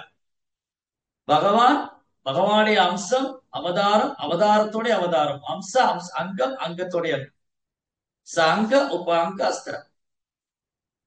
பகவான் எப்பெல்லாம் இந்த பூமியில வராரோ அப்ப அவரும் வருவாரு. அவருடைய விரிவங்கம், அவருடைய விரிவங்கத்தோட விரிவங்கம் எல்லாம் இந்த பூமியில வருவாங்க. சாங்க உபாங்க அஸ்தரா. சரி, அப்ப அனிருத்தர் இந்த பூமியில வந்தாரா? சரி, அதெல்லாம் இருக்கட்டும். இப்போ அந்த கிருஷ்ணர் விருந்தாவனத்துக்கு போறதில்லை, அதுக்கு வரும். கிருஷ்ணர் விருந்தாவனத்தை விட்டு போறது இல்லைன்னா விருந்தாவன கிருஷ்ணர் விருந்தாவனத்தை விட்டு போறதில்லை. விருந்தாவன கிருஷ்ணர் எப்போ விருந்தாவனத்துல தான் இருக்காரு. அப்போ கம்சன் கூட்டிட்டு போனது வாசுதேவ கிருஷ்ணன், வசுதேவருடைய குழந்தையை கூட்டிட்டு போறாரு. அப்ப விருந்தாவன கிருஷ்ணர் எங்க போனாரு? அவரும் அவருக்குள்ளேயே தான் இருக்காரு. ஒரே நேரத்துல simultaneously Krishna appeared as a son of Yashoda and son of Devaki. ஒரே நேரத்துல கிருஷ்ண பகவான் யசோதாமாவுக்கு குழந்தையா வர்றாரு, தேவகிக்கும் குழந்தையா வர்றாரு. அதனால கவனமா புரியணும், இல்லாட்டி குழம்பிடும். ஆச்சாரியர் ரொம்ப அழகா எழுதியிருக்காங்க. மதுரால தேவகியோட கர்ப்பத்திலே கிருஷ்ணர் 8வது குழந்தையா வந்தார். மதுரால தேவகியோட கர்ப்பத்திலே கிருஷ்ணர் 8வது குழந்தையா வந்தாரு. இங்க யசோதாமாவுக்கு 2 குழந்தை, ட்வின்ஸ். ஒண்ணு கிருஷ்ணா, இன்னொருடைய எனர்ஜி யோகமாயா, ரெண்டும். சோ கிருஷ்ணனும் தோன்றாரு. யசோதாமாவுடைய கிருஷ்ணன் பிருந்தாவன கிருஷ்ணா, யசோதாமாவுடைய கிருஷ்ணா பிருந்தாவன கிருஷ்ணா, தேவகியோடைய கிருஷ்ணா வாசுதேவ கிருஷ்ணா. இப்ப வசுதேவர் என்ன பண்ணாரு? அந்த குழந்தைய எடுத்துட்டு வந்தாரா? இங்க யசோதாமாவுக்கு குழந்தை பிறந்து அவங்க அன்கான்சியஸா இருக்காங்க. அவங்களுக்கு என்ன குழந்தை பிறந்தது கூட தெரியாது. சில நேரம் குழந்தை பிறந்து அம்மா மயக்கத்துல இருப்பாங்க. மயக்கம் தெரிஞ்சதுக்கு அப்புறம் தான் என்ன குழந்தை, ஆண் குழந்தையா பெண் குழந்தை எல்லாம் தெரியும். இப்போ என்ன நடந்தது? இந்த இவர் என்ன பண்ணாரு? வசுதேவர் அந்த மதுரா கிருஷ்ணரை வாசுதேவனை கூட்டிட்டு வர. வாசுதேவ குழந்தைய எடுத்துட்டு வந்து இங்க பார்த்தா யசோதாமாவுக்கு ஒரு 2 குழந்தை. ஒண்ணு விருந்தாவன கிருஷ்ணா, இன்னொன்னு யோகமாயா. இவர் என்ன பண்ணாரு? இந்த வாசுதேவ கிருஷ்ணர் அங்க வச்சாரு. அவருக்கும் தெரியல 2 குழந்தை இருக்கிறதெல்லாம். இந்த குழந்தை அங்க வச்சாரு, அந்த குழந்தைய தூக்கிட்டு போயிட்டாரு. இதான் கிருஷ்ணாவுடைய யோகமாயா சக்தி. கிருஷ்ணாவுடைய யோகமாய சக்தினால அங்க ஒரு குழந்தை இருக்கிறது வசுதேவரால பார்க்க முடியல. கிருஷ்ணா மறைச்சிட்டாரு. அங்க ஒரு குழந்தை தான் இருந்தது, அந்த குழந்தை தான் யோகமாயா. அந்த யோகமாய குழந்தைய, பெண் குழந்தைய அவர் தூக்கிட்டு போயிட்டாரு. இந்த குழந்தைய அங்க வச்சாரு. தென் பிருந்தாவன் கிருஷ்ணா, வாசுதேவ கிருஷ்ணா 2 பேரும் ஒண்ணுதான். இப்ப பிருந்தாவனத்துல யார் இருக்கா? பிருந்தாவன் கிருஷ்ணர் இருக்காரு, வாசுதேவ கிருஷ்ணர் இருக்காரு. சரி, இப்ப அடுத்த பாயிண்ட்டுக்கு வருவோம். பிருந்தாவனத்துல கிருஷ்ணர் அசுரர்களை கொண்டாரு. ஏதாவது ஒரு அசுரனை ஆயுதம் வச்சு கொண்டாரு. பிருந்தாவனத்துல கிருஷ்ணர் பூதனா, அகாசுரா, பகாசுரா, திருநாவர்த்தா, சகடாசுரா, எவ்வளவு அசுரங்கள் கொண்டாரு. ஆனா ஒரு அசுரனையும் கிருஷ்ணர் ஆயுதத்தால கொள்ளல. ஆனா வாசுதேவ கிருஷ்ணர் என்ன பண்ணாரு? பவுண்டரகன் என்ன பண்ணாரு? சுதர்சனை வச்சு கட் பண்ணாரு பவுண்டரனுடைய தலைய. சரி, அதுக்கப்புறம் சிசுபாலனுக்கு சுதர்சன் சக்கரம், பௌமாசுரன் சுதர்சன் சக்கரம். அப்போ பிருந்தாவனத்துட்டு வெளியில போயிட்டா வாசுதேவ கிருஷ்ணா, பிருந்தாவனத்துட்டு வெளியில போயிட்டா அவர் தேவைப்படும் 4 கரம் எடுத்துருவாரு. தேவைப்படும் போது துவாரகையில, மதுரா துவாரகையில கிருஷ்ணர் தேவைப்பட்டா 4 கரம் எடுத்துட்டுருவாரு. தேவைப்படும் போது சக்கரம் வரவழைப்பார். பௌமாசுரா, பானாசுரா, அப்புறம் வேற யாரெல்லாம் பேசணும், சிசுபாலன், அப்புறம் பவுண்டரகன், இவங்கிட்ட எல்லாம் 4 கரம் உள்ள விஷ்ணு, 4 கரம் உள்ள வாசுதேவன்.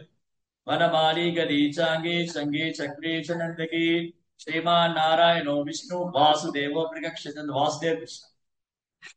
அப்போ பிருந்தாவனத்தை விட்டு கிருஷ்ணர் வெளியில வந்துட்டா ஜெகநாசம். பிருந்தாவனத்தை விட்டு வெளியில வந்துட்டா கிருஷ்ணர் வாசுதேவ கிருஷ்ணா. பிருந்தாவனத்துல இருந்தா பிருந்தாவன் கிருஷ்ணா. சரி, அப்ப இந்த மாதாஜி சொன்ன மாதிரி கிருஷ்ணர் என்ன பண்ணாரு? இந்த வாசுதேவ கிருஷ்ணர் பிருந்தாவனத்துக்கு வெளியில போகும்போது ஜெகநாத சுவாமிக்கு இந்த பிருந்தாவன கிருஷ்ணர் மறைச்சிட்டார். ஏன் தன்னை மறைச்சிட்டாருன்னா இதுதான் காரணம். கோபிகள்லாம் கிருஷ்ணர் மேல பிரிவு அதிகரிக்கணும்.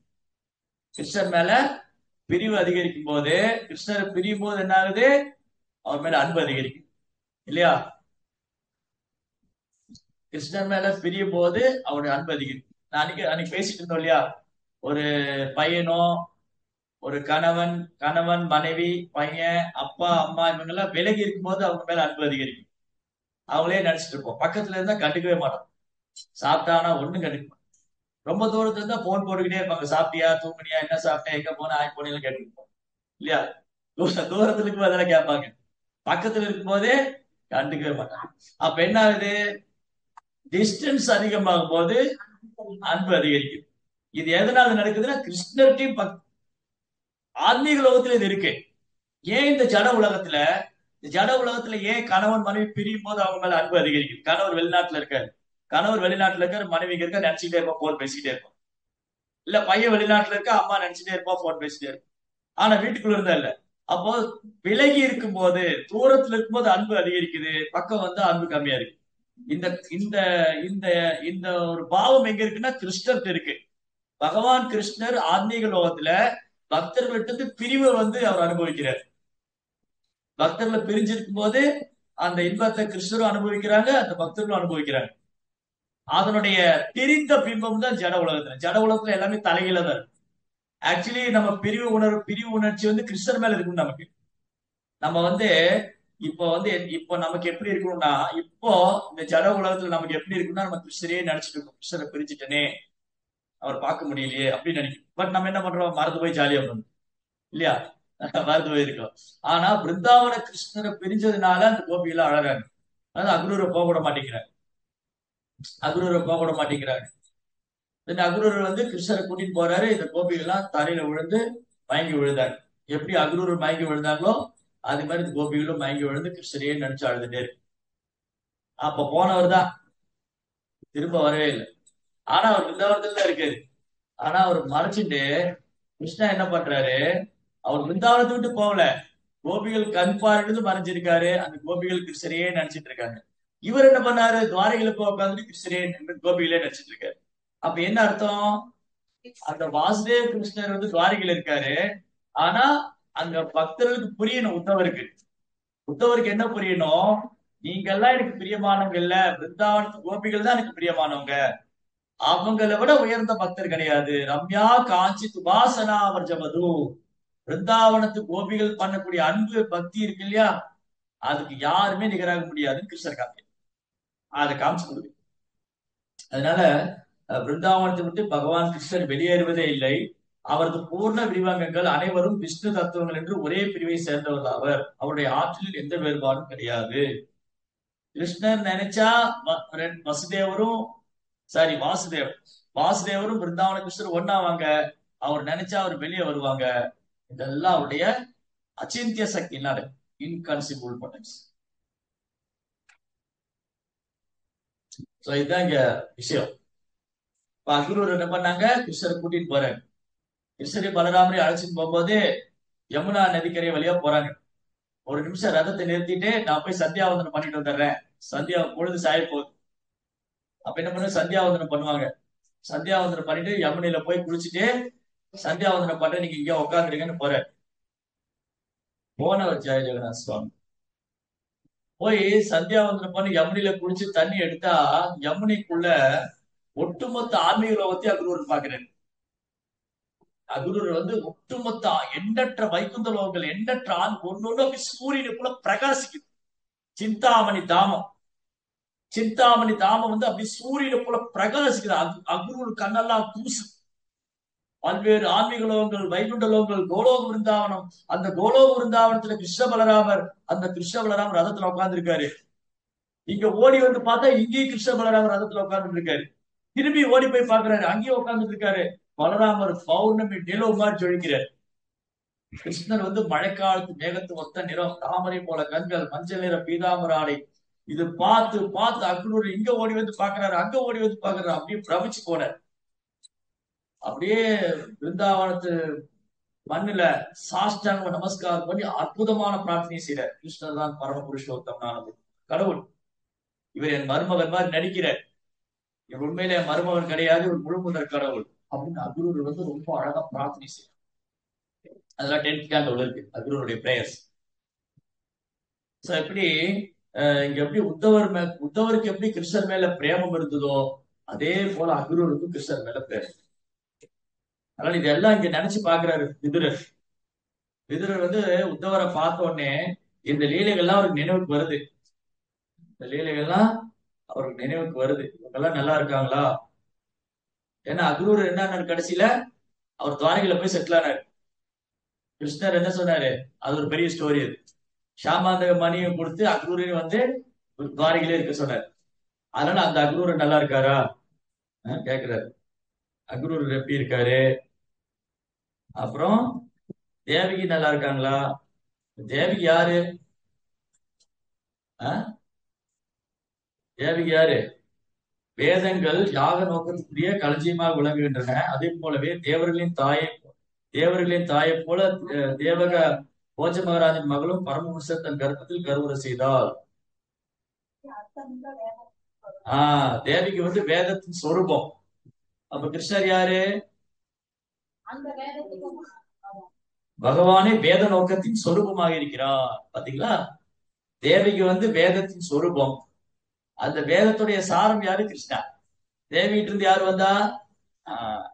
இதுதான் அதுக்கு பின்னாடி இருக்கிற கிருஷ்ணர் தேவியோட குழந்தை. இது லீலை. அதுக்கு பின்னாடி இருக்கிற தத்துவம் என்னது? தேவிக்கு வந்து பக்தியின் சொரூபம். தேவிக்கு வந்து வேதத்தின் சொரூபம். அந்த வேதத்தின் சொரூபமான தேவிக்கு வேதத்தினுடைய நோக்கம் என்னது? கிருஷ்ணா. அதனாலதான் தேவியிட்டிருந்து கிருஷ்ணர் வந்திருக்காரு.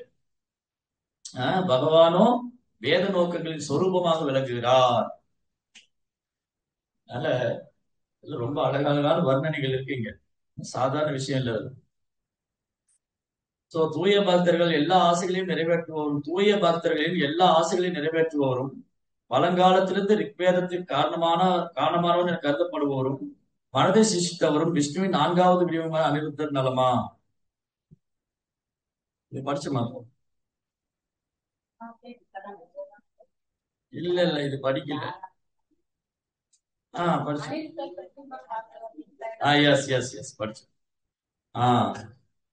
சோ இங்க பாருங்க, தூய பக்தர்களின் எல்லா ஆசை. தூய பக்தருடைய ஆசை என்னது?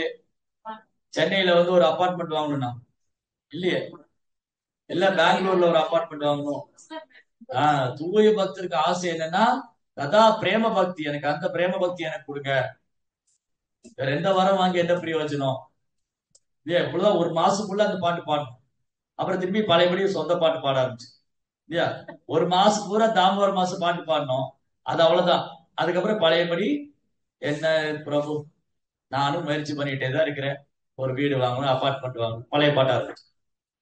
ஆனா தூய பக்தருக்கு அந்த பழைய பாட்டு எல்லாம் கிடையாது. ஒரே பாட்டு தான். கதா பிரேம பக்தின்னு சொல்லாம பிரேச்ச. வேற எந்த வாரம் எனக்கு அந்த பிரேம பக்தியை கொடுங்க. வேற எந்த வாரம் வாங்கி சல்லி பைசாக்கு பிரயோஜனம் கிடையாது. பிரயோஜனம் கிடையாது. சோ தூய பக்தர்களின் எல்லா ஆசைகளையும் நிறைவேற்றுவார். தூய பக்தருக்கு என்ன ஆசை? ஒரு தூய பக்தருக்கு என்ன ஆசை? ஒரு தூய பக்தருக்கு என்ன ஆசைன்னா, அவரு கிருஷ்ண உணர்வை பயிற்சி பண்ணணும், மற்றவங்க பிரச்சாரம் பண்ணணும். ரோபாவுடைய எல்லா ஆசையும் பகவான் பூர்த்தி பண்ணாரு. ரோபார் என்ன பண்ணாரு? இந்த கிருஷ்ண பக்தியை உலகெல்லாம் பிரச்சாரம் பண்ணணும்னு நினைச்சாரு. அதே மாதிரி நடந்தது. ரோபா அது போய் ஒரு இடத்த பார்த்து அது வாங்கணும்னு நினைச்சா அது நடக்குது இல்லையா? சும்மா காலையில நடந்து போகும்போது இந்த இடத்த பார்த்து இங்க கிருஷ்ணருக்கு ஒரு கோயில் கட்டினா நல்லா இருக்கும்னு நினைச்சாரு. நடந்துருச்சு. எந்த கோயில் அது? பாம்பே ஜுகு. அதே மாதிரிதான் நான் மலேசியா போயிருந்தப்போ 2 இடம் பார்த்தேன். அந்த இருக்கிற டிவோட்டிஸ் சொன்னாங்க, இந்த இடத்துல ப்ரோபா வந்திருந்தாரு, இங்க ஒரு கோயில் வரும்னு சொன்னாரு. இருக்கு. பினாங் ஐலாண்ட்ங்கிற இடத்துல பொட்டானிக்கல் கார்டன் ஒரு இடம் இருக்கு. அங்க ஒரு இடத்துக்கு ப்ரோபா வந்திருக்காரு. அங்க இப்ப டெம்பிள் இருக்கு. இன்னொரு இடத்துல வந்து தெலுங்குந்தான்னு ஒரு இடம், அங்க ப்ரோபா வந்திருக்காரு. இது வந்து மாயாப்பூர் மாதிரி இந்த இடம் வரும்னு சொல்லியிருக்காரு. அங்க ஒரு டெம்பிள். சோ பாருங்க, தூய பக்தருடைய ஆசையெல்லாம் பகவான் நிறைவேற்றுறாரு. அவர் எங்கெல்லாம் போறாரோ, யாரெல்லாம் சந்திக்கிறாரோ எல்லாம் பக்தராகும். எங்க போய் யார சந்திச்சாலும் அதுதான் நம்மை மாதிரி உள்ள பயிற்சி பண்ணக்கூடிய பக்தருக்கும் தூய பக்தருக்கு என்ன வித்தியாசம்? பயிற்சி பண்றவங்க நம்ம தலையில நிக்கிறோம் பிரச்சாரம் பண்றதுக்கு, கோயில் கட்டுறதுக்கு இல்லையா? ஆனா பிரபுபாடைய கருணையில தான் நடக்குது. பிரபுபாதர் ஆமா. அது எந்த ஊர்ல? லண்டன்ல பிரபுபாதர் போயிட்டே இருந்தார் கார்ல. ஒரு இடத்த காமிச்சாங்க. டெம்பரவரியா ஒரு சின்னதா ஒரு ஏதோ ஏதோ போட்டு ஏதோ பிரச்சாரம் பண்ணிட்டு இருந்தாங்க பொழுது. இந்த இடம் வாங்கினா நல்லா இருக்குனாரு. அவர்கிட்ட போய் ப்ரோபார் பேசுறாரு. அந்த பணம் கையிலே கிடையாது. கிட்டத்தட்ட எவ்வளவு டாலர் சொல்றாரு. ப்ரோபார் நான் வாங்கிக்கிறேன்ட்டு. அவரு இந்த இடத்து ஓனர் இருக்காருல்ல, அவர் விலை ஜாஸ்தி சொல்லியிருக்காரு. பிரபுபாரை பார்த்தோன்னே விலை கம்மியா சொல்லிட்டாரு. அவருக்கு அப்புறம் சொல்றாரு, பக்தர்கிட்ட எல்லாம் நான் எப்படி கம்மி பண்ணேன்னு எனக்கே தெரியல. அதான் தூய பக்தருடைய அவருடைய இது தூய்மை. பிரபுபாரை பார்த்த உடனே விலை கம்மி பண்ணி சொல்லிட்டு, அதுக்கப்புறம் அந்த பணம் கையிலயும் இல்ல. அப்புறம் கார்ல வரும்போது பிரசிடென்ட்ட கேட்கிறாரு, டெம்பிள் பிரசிடென்ட்ட, உன் கையில எவ்வளவு பணம் இருக்கு? பிரபுபா நீங்க இவ்வளவு சொல்லிட்டீங்களே, என் கையில அவ்வளவு பணம் இல்லைன்னு. அவர் சொன்னாரு, என்னால எப்படி வாங்க முடியும், நீங்க சொல்லிட்டீங்க, என் கையில அவ்வளவு பணம் இல்லைன்னு. சரி உன் கையில எவ்வளவு இருக்குன்னு இருக்கிற பணத்தை கொடுத்துட்டாரு. இது அட்வான்ஸா வச்சுக்கோங்க, மீதி பணத்தை செட்டில் பண்ணிடுவோட்டாரு. அப்புறம் வரும்போது கார்ல வந்து போது சொல்றாரு, பிரபுபாதம் எப்படி கொடுக்க போறோம், கையில உள்ள பணத்துல கொடுத்துட்டோமே. அவ கூட இருக்க இன்னொரு சீடர் சொல்றாரு, நான் கொடுக்குறேன். அம்பரீஷ் பிரபு அவர் சொன்ன, நான் மீதி பணத்தை நான் கொடுத்துக்கிறேன். அவ்வளவுதான். புரோபார் அந்த இடம் வாங்கும் போது புரோபார் கையில பணம் இல்ல, வாங்கி முடிச்சது புரோபார் கையில பணம் இல்லை. அவ்வளவுதான். சோ தூய பக்தர்கள் எல்லா ஆசைகளையும் நிறைவேற்றுபவரும். ஒரு தூய பக்தர் என்ன நினைச்சாலும் பகவான் நிறைவேற்று. ஏன்னா தூய பக்தர் வந்து என்ன நினைப்பாரு, பகவானுடைய பக்தி சம்பந்தமா மட்டும்தான் நினைப்பாரு. அவருக்கு பர்சனலா எந்த ஒரு மோட்டிவேஷன் கிடையாது. தனிப்பட்ட எந்த விருப்பு வெறுப்பும் ஒரு பக்தருக்கு கிடையாது. ஒரு தூய பக்தர் அவர் அப்படி நினைக்கிறாருன்னா அது பகவானை சேவைக்காக தான் இருக்கு. இங்க ஒரு இடம் வரணும், இங்க ஒரு கோயில் வரணும், இந்த மாதிரி பக்தி பிரச்சாரம் பண்ணுங்க, நிறைய பேர் கிருஷ்ண பக்தி கிடைக்கணும், நான் வந்து கிருஷ்ண உணர்வு பண்ணி அப்படி கூட அவர் கேட்கறது இல்லை. தனக்காக கூட கேட்கறது இல்லை, நான் வந்து கோலோபுந்தாவனு போயிடணும். அதே வார்த்தை தான் கடைசியில கேட்டாங்க புரோபாத. புரோபாத அவங்க கடைசி ஆசை என்னன்னா, ஆசையே ஒண்ணும் இல்லைன்னு. ஏன்னா அவர் விரும்பினதெல்லாம் செஞ்சுட்டாரு. அவர் என்னென்ன விரும்பினாரோ, எங்கெல்லாம் குருமராஜ் சர்வீஸ் கொடுத்திருந்தாரோ, அவங்க குருமராஜ் சொன்னா நீங்க உலகம் முழுக்க கிருஷ்ண பக்தி பிரச்சாரம் வந்து பண்ணிட்டாரு. இனி என்ன இருக்கு? ரஷ்யால அமெரிக்கால எல்லா இடத்துலயும் வந்து சென்டர் வந்தாச்சு, கோயில் வந்தாச்சு. நீ எனக்குன்னு ஆசை ஒண்ணும் இல்லைன்னு. இல்ல எல்லாம் முடிச்சுட்டேன், என்ன கோலகுண்டான கூட்டிட்டு போன கூட சொல்லாரு. அப்படின்னா அவர் எப்பவுமே கிருஷ்ண உணர்வுல இருக்கிறதுனால அவர் ஆல்ரெடி கோலகுண்டானத்துல தான் இருக்காரு. அவர் அங்க இருந்தா வந்திருக்காரு. தூய பக்தியின் எல்லா ஆசைகளையும் நிறைவேற்றுவரும், பழங்காலத்திலிருந்து ரிக்வேதத்துக்கு காரணமானவர் என கருதப்படுவரும், மனதை சிருஷ்டிப்பவர். அக்ரூர் அனிருத்தர் வந்து மனதை ஆளும் தேவதை, மனதை ஆளும் மனதை கட்டுப்படுத்தக்கூடிய பகவான். சோ அந்த அனிருத்தர் நலமா இருக்காரா? அவர் துவாரகையில தான் இருக்காரு, அவர் நல்லா இருக்காரா? அனிருத்தரும் பகவான் தான், பிரத்யும்னும் பகவான் தான். இவங்க எல்லாம் விஷ்ணு தத்துவங்களா இருக்கு. எப்படி ரொம்ப அழகான வர்ணனைங்க. எப்படியாவது நம்ம இதெல்லாம் படிச்சு படிச்சு கொஞ்சம் கொஞ்சமா இந்த பௌதிக ஆசையெல்லாம் விட்டுட்டு தூய பக்தராக நிலைமைக்கு உயரும். பௌதிக ஆசை, பௌதிக பற்றுதல், இந்த பௌதிக வியாதிங்க, தொற்று வியாதியில இருக்குல்ல, அதுல இருந்து வெளியில வந்து என்ன பண்ணணும்? என்னுடைய நினைவை வந்து அனன்ய பக்தி, என்னுடைய பக்தி அனன்ய பக்தியா மாறணும். அனன்ய பக்தியா மாறும்போதுதான் என்னாகும், இந்த மாதிரி தெய்வீகமான சிம்டம் எல்லாம் நம்ம உடம்புல வரும். அது வரைக்கும் தலைகள் மேல வராது. நினைச்சு கூட பார்க்க முடியாது. அது அனன்ய பக்தியா மாறணும். அனன்ய பக்தி அனன்ய பக்தினா இடையராது பக்தி பண்ணணும். இடையராது பக்தி பண்ற என்ன, நம்மளை என்கேஜ் பண்ணிக்கிட்டே இருக்கணும் கிருஷ்ணாவுடைய சேவையில. சும்மாவே இருக்கக்கூடாது, ஏதாவது சேவை பண்ணிட்டே இருக்கணும். நாம ஜபிக்கணும், இந்த நேரம் நாம ஜபிக்கணும், பாகவதம் படிக்கணும், பாகவதம் கேட்கணும், சேவை பண்ணணும், பூ கட்டணும், சமைக்கணும், அலங்காரம் பண்ணி, இப்படியேதான் 24 hours. அதுதான் அன்னிய பக்தி. அன்னைக்கு அந்த வீடியோ அனுப்பிச்சிருந்தாங்க இல்லையா, கோபாலகிருஷ்ண மகாராஜ் இந்த உடலை விடுறதுக்கு முன்னாடி ஆரத்தி பண்ணிட்டே இருக்கு. பெட்ல இருந்து தூக்கத்துல ஆரத்தி பண்றது. நம்ம குழந்தைங்க என்ன பண்ணுவாங்க, செல்போன் டச் பண்ணிட்டு இருப்பாங்க தூக்கத்துல. அப்புறம் அன்னைய பக்தி வர்றது இல்லையா, நாமளே போன தேய்ச்சிட்டு இருப்போம். அவர் என்ன பண்ணிட்டு இருந்தாரு, தூக்கத்துல கூட ஆரத்தி பண்றாரு. அப்ப என்னாச்சு, அவருடைய கான்சியஸ் பூரா தூக்கத்திலயும் கிருஷ்ண உணர்வு தான் இருக்கு. தூக்கத்துல கூட, அதெல்லாம் பிரபு ஒரு இடத்துல சொன்னாரு, ஒரு பக்தர் வந்து தூக்கத்துல கூட கிருஷ்ண உணர்வுல தான் இருக்காருங்க. எந்த மாதிரி பக்தர்? தூய பக்தர். தூய பக்தருக்கு முதல்ல தூக்கமே கிடையாது. 2 மணி நேரம் 3 மணி நேரம் தான், அதுவும் சிலருக்கு கிடையாது. அப்படி தூங்கினா கூட அந்த தூக்கத்திலேயே கிருஷ்ணர் கனவுல வருவாரு, ஆரத்தி பண்ணிட்டு இருப்பாங்க. அப்ப இதுதான் 24 hours கிருஷ்ண கான்சியஸ். So, அதனால இந்த எந்த அளவுக்கு நம்ம பௌதிக விஷயங்கள் உள்ள நாட்டத்தை குறைச்சிக்கிறோமோ அந்த அளவுக்கு நம்ம கிறிஸ்தவ உணர்வு முன்னேற்றம் அடைவோம். அதுக்கு இதுதான் வழி. எந்த அளவுக்கு பௌதிகத்துல நாட்டத்தை குறையணும், எந்த அளவுக்கு கிருஷ்ண உணர்வு நான் தீவிரமா செயல்படணும். கிருஷ்ண உணர்வுல நான் தீவிரமா செயல்படும் போது பௌதிகத்துல நாட்டம் குறையாது. இல்லாட்டி செயற்கையெல்லாம் குறைக்க முடியும். அதனால எவ்வளவு நம்ம கிருஷ்ணாவுடைய சர்வீஸ்ல என்கேஜ் பண்ணிக்கிறோமோ அவ்வளவு நம்ம கிறிஸ்தவ மனசு ப்ராக்ரஸ் ஆகிட்டே. அப்பதான் இந்த பௌதிக வியாதிகள், நோய்கள், குணங்கள் இதெல்லாம் போகும்.